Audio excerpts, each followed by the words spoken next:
अकेले सौभाग्य को ग्रहण नहीं कर रहे हैं हिमाचल राजा।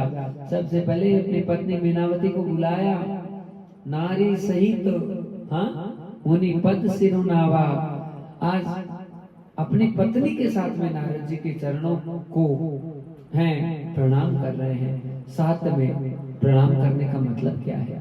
साथ में प्रणाम करने का मतलब है कि पति और पत्नी भगवान ने जोड़ा बनाया है, और हम अकेले चाहें कि हम अकेले को सारा सौभाग्य प्राप्त हो जाए तो उससे जीवन की धन्यता पुष्ट नहीं होती है।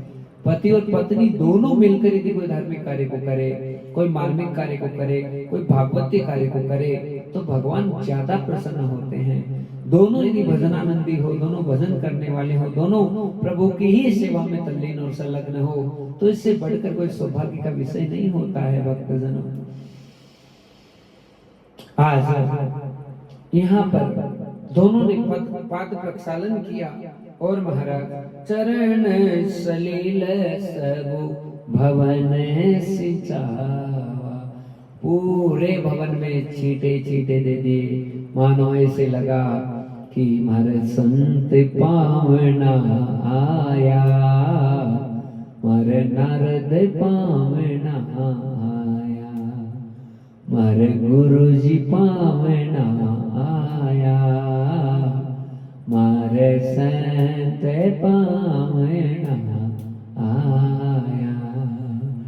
जैसे ही महाराज सब जगह सिंचित किया गया जल को, मानो सारा सौभाग्य हिमाचल के उत्पन्न प्रकट हो गया। और भला क्यों प्रकट ना हो, साक्षात जगजननी जगदम्बा भवानी भगवती प्रकट हुई है, तो सारा सौभाग्य तो ऐसे ही जागृत हो गया है।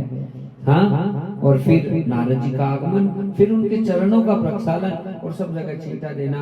उसी समय आज निज सौभाग्य बहुत गिरी बरना, मानो हिमाचल राजा की खुशी का ठिकाना नहीं रहा। बड़ी प्रसन्नता इस बात की हो गई कि आज मेरे कौन से भाग जागृत हुए हैं कि इतने बड़े संत महात्मा बिना बुलाए मेरे घर पे आए, और महाराज अपने सौभाग्य को बहुत सराह रहे हैं। और हमेशा सौभाग्य को सराहना चाहिए। आप जितने प्रसन्न रहेंगे उतनी प्रसन्नता आपके पास आएगी। आप जितने दुखी रहेंगे, परेशान रहेंगे, उतनी परेशानी आपके जीवन को बनाएगी। इसलिए हमें हर हाल में छोटी सी भी उपलब्धि मिले तो उसे सराहना चाहिए। हमारी आदत है भक्तजनों, हर स्थिति में हम नकारात्मक सोच रखते हैं।